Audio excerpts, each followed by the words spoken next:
To clap. And welcome to the stage, Christopher Hogg, for our final bavard of the evening.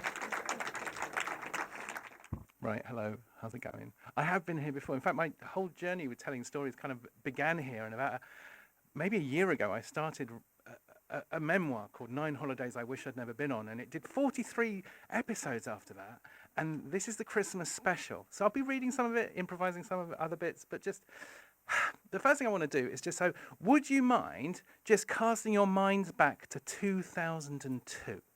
Because that's where my story begins, in 2002. Could anybody remember anything at all about 2002? Yes.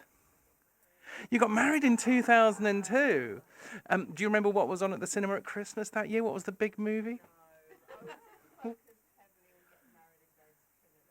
Oh, well, no, of course. Congratulations. Well, number one at Christmas in 2002 was Something Stupid with Nicole Kidman and Robbie Williams, which nobody ever plays anymore because I think it wasn't very good. And the number one film was The Twin Towers. That was what was going on at the time. Anyway, it was Christmas, and it was the time of the year where, well, how old was I? I was 29. I was no longer a student, but I was always skint. I was in that bit where you just have got no money whatsoever. And so I would always dread my phone ringing, my Nokia 3210. This is actually a remake of the Nokia 3210, which they brought back on the 25-year anniversary. So if you want to treat yourself for Christmas, this is just a lovely gift idea. Okay, so she rings, and she runs an entertainment agency called Big Hand People. And the thing about Big Hand People is that it's for kind of out-of-work actors, so they've got other skills. So she might, if you can juggle, she'll have you. If you can walk on stilts, definitely she'll send you to Dubai. But she will just make money through whatever side hustles you have. And so she would ring me with the most bonkers requests, which, when I saw the phone ring, I knew exactly what she was going to say. She's going to say, "Chris, do you want to do this?" And because I'm skint, I'm always going to have to say, "Of course I will." So what she did is she rang up and said, "Chris, what is Lord of the Rings?" And I'm like, good question. What is a Nazgul? And I'm like, yeah, I know this. The Nazgul, no, what's a Dark Rider? And it's like, that's the Lord of the Nazgul. She goes, shh. Do you want to be a Dark Rider at a Lord of the Rings Christmas party for Goldman Sachs for 250 quid? And I'm like, yes. Yeah, mate, that's not a bad idea. She goes, "I've got a really, really friendly dwarf who's offered to be Bilbo for the first 25 minutes, and then Frodo for the next 45 minutes, and he's chucked in a Gimli for free." Oh, no, hang on. There we go. This is me deciding whether to accept this role. I just have to go back to my notes because I forget things. So you might not know much about me and my family, unless you've read the story, but my dad, well, his whole life had changed when he was about 25, when he'd walked into a casino and put his weekly wages down. He was a tyre fitter. And then the same number came up 6 times on the trot, which is about the chance of like 2.5 billion to 1. But he'd walked out and invested in his boss's company, and he was the youngest company director in Britain in 1977. He was really young, 21, 22. Anyway, by this year, 2002, he was kind of down on his luck. He had lost his driving license, lost his second wife, lost his house, and so in his 56th year, which is what he was in 2022, is 56, my sister got him a gig as being Father Christmas at the Bentalls. Oh, no. Oh, no, wrong way. Oh, dear. Sorry. That wasn't an insult, January off. Or was it? There we go. Ray. So I've been pressing the middle one, left and right, so I need to just... Okay, brilliant. This is Bentalls. Has anybody here ever been to Bentalls? Yes.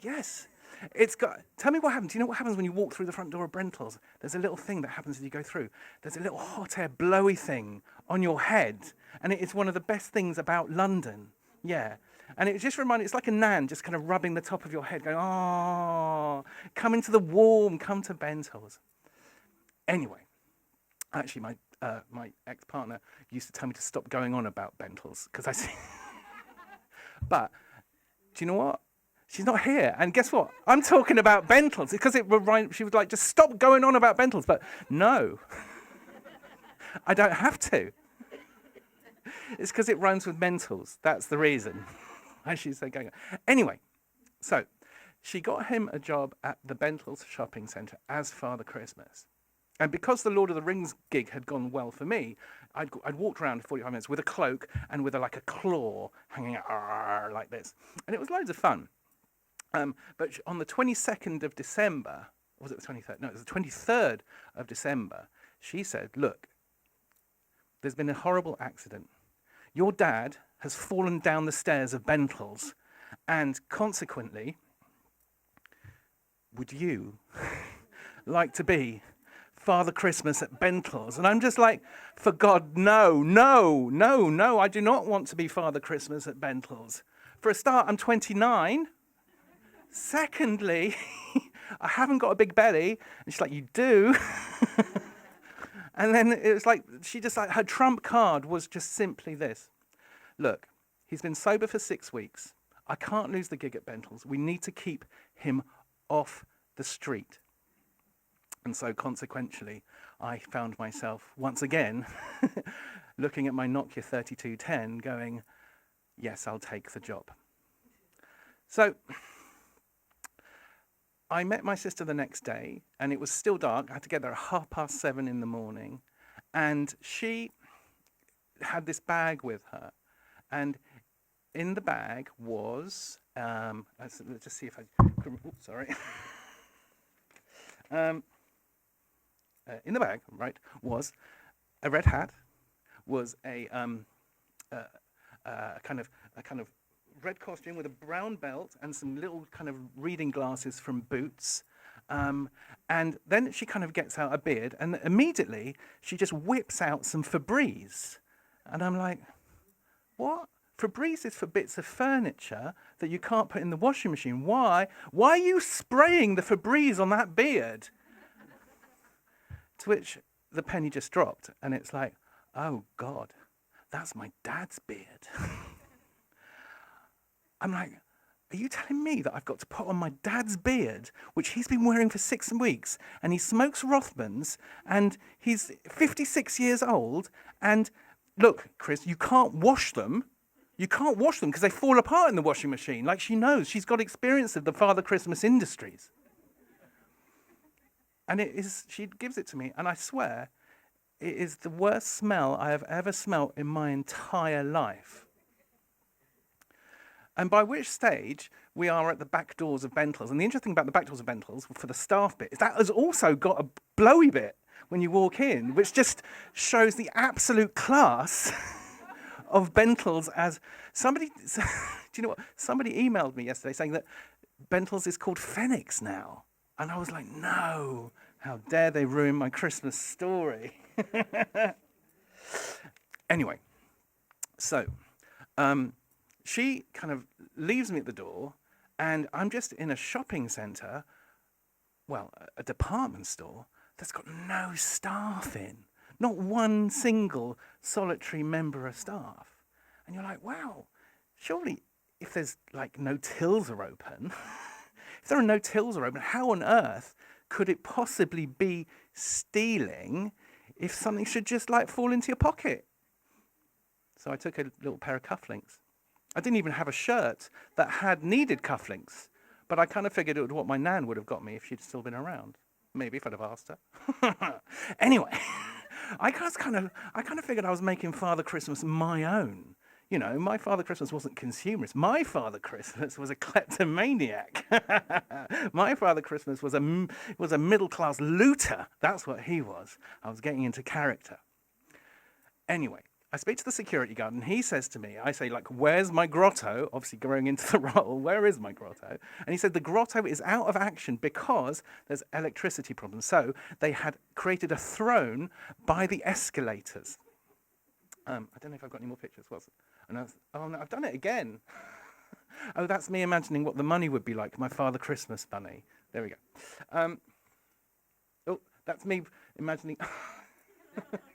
That's me imagining getting nicked as Father Christmas. Anyway, so I've got this friend, and then I went to the toilets and started putting on the whole costume, like there's a kind of padded thing, the padded tummy, and then there's the red thing, and it feels like you're in like a massive baby suit. And then you put on the hat and the glasses, and you kind of look in the mirror and you're like, shit, I am sea change. I'm Father flipping Christmas. I was really getting into it until I had to put the beard on, when it was just like, oh. I knew that I was going to have to breathe through my mouth for 8 hours. 8 hours. So I get to the throne, and there is a kind of stuffed deer. There's like pretend snow everywhere, and there's a kind of one Christmas tree, not even as exciting as that doorway. It was just like one single light that was just flashing every minute or so.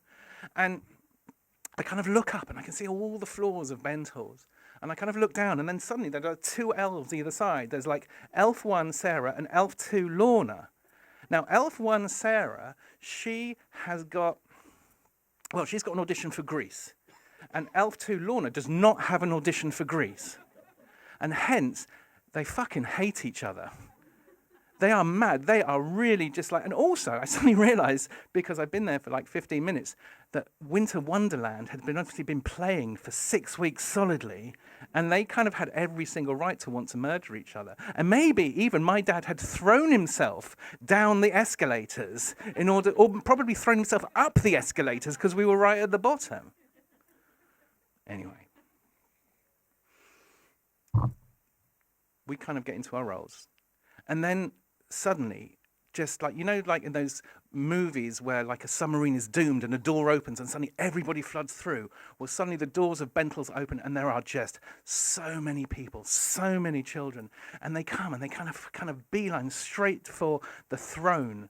Oh, there were some rules. Can I just read you the rules about about Father Christmas at Bentalls? Okay, these are the rules.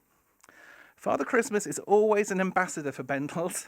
I don't know how many times I'm going to say that today. He must at all times be clean and well presented. I was that day, apart from the beard. No child may enter the Bentalls Father Christmas grotto without its parent or guardian or 2 elves being present. A child cannot go to the wishing stairs alone. An elf must help. Father Christmas at no point must lift, hold, or touch a child, obvi. Under no circumstances will a child sit on Father Christmas's lap. Right. And Father Christmas will not spend more than 1 minute with each child. Obviously, I just didn't realise when I took up the gig that people automatically assume that you're really massively dodgy to be doing this. But them's the rules. Anyway, so the kids come. And the first child was so beautiful. I mean, just imagine just the reddest hair and the bluest eyes and the tiniest, cutest face. And her mum she comes up with her mum and she just goes, I say, what would you like for Christmas? And she just looks at me and she goes, Sellotape. What? Sellotape. What? Sellotape? Yes, Sellotape. And it was just so sweet. It was just absolutely gorgeous. I was like, yes. I looked at her mum and said, has she been good? And she looked at her mum and just to check, have I been good? And she had been good. And so I said, I will remember, and you will get some Sellotape for Christmas. And I kind of winked at her mum, and she kind of winked back, knowing, well, not like that, but, Anyway, right, sorry. So that was great. It was like, oh my God, this is the most joyous job I have ever had. I'd been not looking forward to it, but I was like, wow. This is probably what it feels like to be an African god. There was a queue of people wanting to talk to me. And the next child was a little boy. And there's one thing about dads, which I will admit I was also guilty of, which is that you always kind of buy your children toys that are just a little bit too old for them. So, yeah, you might be like, here's a scale X trick. He's only 6 months old. It doesn't matter. It's money well spent. My dad got me a flipping motorbike and I was 7, right? Totally. First time I used it, flipped up on top of my head. It was a long story. Anyway, so when that child came over, he just looked at me and just howled from, I don't know where he got that howl from, but even when he was taken away, I could hear it from from the other side of the shop. I'm sure he's still screaming now, somewhere inside, this never-ending scream of terror at Father Christmas. It was great. But then after lunch, obviously people are a bit boozed up after they've been shopping, aren't they? They've had a couple of drinks, they're having a nice time. And so consequentially, what I can only describe as tipsy cougars, a gang of them, are suddenly surrounding me. Oh, Santa, can we sit on your lap? And I was like, absolutely not. You cannot sit on my lap. Obviously, this was before the Santa 2 movement, and so we mustn't judge these women by the standards of today, because it was an absolute abuse of power, obviously. Sorry, I'm just being sarcastic. Anyway, what happened next? Teenagers throwing coins from the 4th floor, and they also got escorted away by security. But it was just such a joy, and you're just like, do you know what? You can create happiness, and maybe that is the kind of point of stuff, is that we do, happiness is an energy that we have to generate every single day. It's not something given to us, or, it's just something we have to kind of work at in little tiny bits until it kind of hits us. So by the end of the day, suddenly it's just over, and then there are kind of like they're kind of putting up the railings and the chain, and it's over, and I'm just like, oh my God, it's gone. I want more tipsy cougars, please, more children with toys. I mean, toys are just so fantastic. The look on the faces of children when they're opening toys, which help them apprehend the entire world, how to get involved with it, it's just amazing. Yeah, so it was over. I remember my sister had told me at the beginning, she said, look, at the end of the day, just go back to your designated area. Don't stray from the path. And I was like, why on earth she said that? And then as I walked away, I kind of stumbled in a daze, and I was heading towards the main entrance. And then that's when I saw that there was another Father Christmas on this high street. And there's one rule that you need to know, that is that if ever 2 Father Christmases should meet, Rudolph dies. It's true.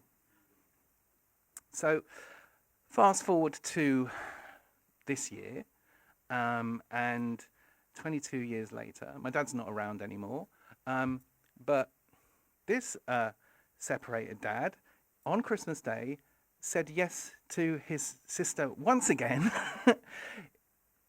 A normal Father Christmas, where you just put on a costume and a beard, that's like £160 a day. If you've got your own hair and grey, then that can go up to like £350 a day. But if you've got a good costume and you've got a proper belly, you can make up to £500 a day. And that's exactly what I'm going to be doing on Christmas Day. 2 hours in Ascot, 500 quid. Side hustle. So yeah, if you're down on your luck, put on a bit of extra weight you shouldn't have done, just give my sister a call. She'll come round with a bag and some Febreze and a whole new career for you. Yeah, maybe that is what, Christmas is about, is all the invisible things. So Father Christmas is invisible, but we all do invisible things for people. We're all sellotaping each other's lives so that we can just kind of just keep on moving. And that is the one thing that my dad did tell me, or didn't tell me, but kind of implied, that, no matter what happens, no matter what costume life makes you put on, just keep going forward. What else you got to do? Merry Christmas. Thank you.